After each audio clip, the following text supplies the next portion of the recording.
With Greg Brady. He works at La Poche Salon, and he is also one of my former Leadership Pinellas classmates, and he's been involved in all sorts of different things. And one of the things that I'm most proud of him for doing is being involved with the Dunedin Merchants Association. I met him probably about 2.5 years ago at the Dunedin Merchants Association.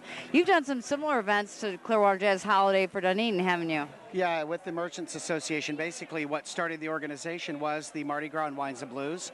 I began those with a small group of merchants back in the early 90s, and I sit on the city's Downtown Technical Advisory, which is now the CRA, for all the development in Dunedin, and I had my salon down there for 24 years. Still own the real estate, just decided to kind of do some other things. I'm very active with Leadership Pinellas. I'm on that board.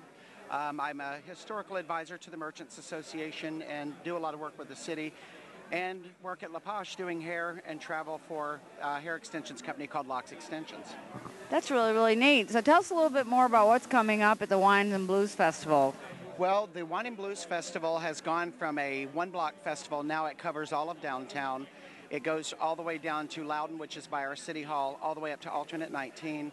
We generally get about 25,000 people. Tom at Skipper Smokehouse, he always puts together our full line of talent.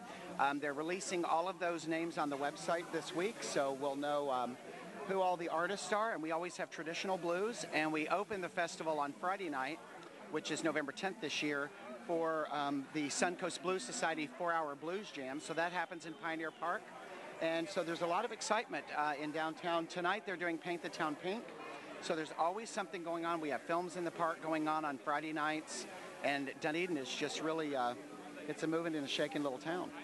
And I think that you've actually helped in doing a lot of the promotion for downtown Dunedin for quite some time. Tell us a little bit about your history in that. Well, when I started working downtown in the 80s, they were just forming the Downtown Technical Advisory, so I became a member of that committee. I've chaired that committee for about 15 years under the CRA Advisory. We use it for marketing, promotion, capital improvements to the downtown under a separate fund. I was working in a salon there and ended up buying the salon and the building, and I formed the Merchants Association in 1991. So that has been the cornerstone of who has promoted. That group of merchants have promoted through events like Mardi Gras, Wines the Blues. Anytime you see something going on in the downtown, it's usually got the downtown merchants involved or their name all over it. So, you know, they do assist the city in marketing the town. We also formed Visit Dunedin, which is the organization that is an ad hoc committee completely with volunteerism. We raise up to anywhere from $60,000 to $100,000 a year to use in all types of medium, whether it be newspaper, television. We work with the CVB, Visit St. Pete Clearwater, and do a lot of advertising. We've done things with destination publications, which has been really a great tool for us to market. So it's things are good down there. And now I've kind of been able to take a little bit of a back seat and be a historical advisor and, you know, keep them from kind of recreating a mistake that was done and just, you know, giving them kind of the tools that they need to move forward.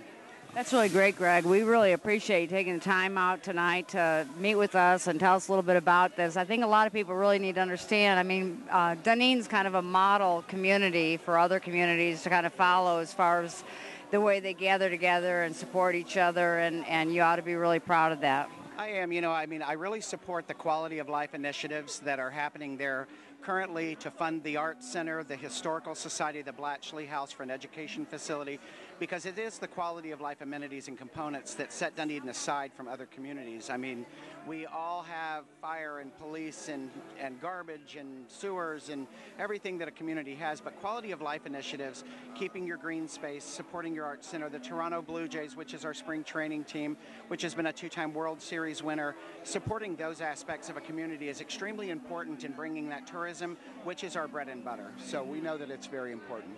And I can attest from the short period of time I've known Greg that he's probably been one of the most influential and supportive people in downtown Dunedin, and I'm very proud to have you on this interview with me here tonight. Thank you for interviewing me, and I look forward to working with you at La Poche on Destination Magazines as well. Sounds great, Greg. Good. Thank you. Thank you.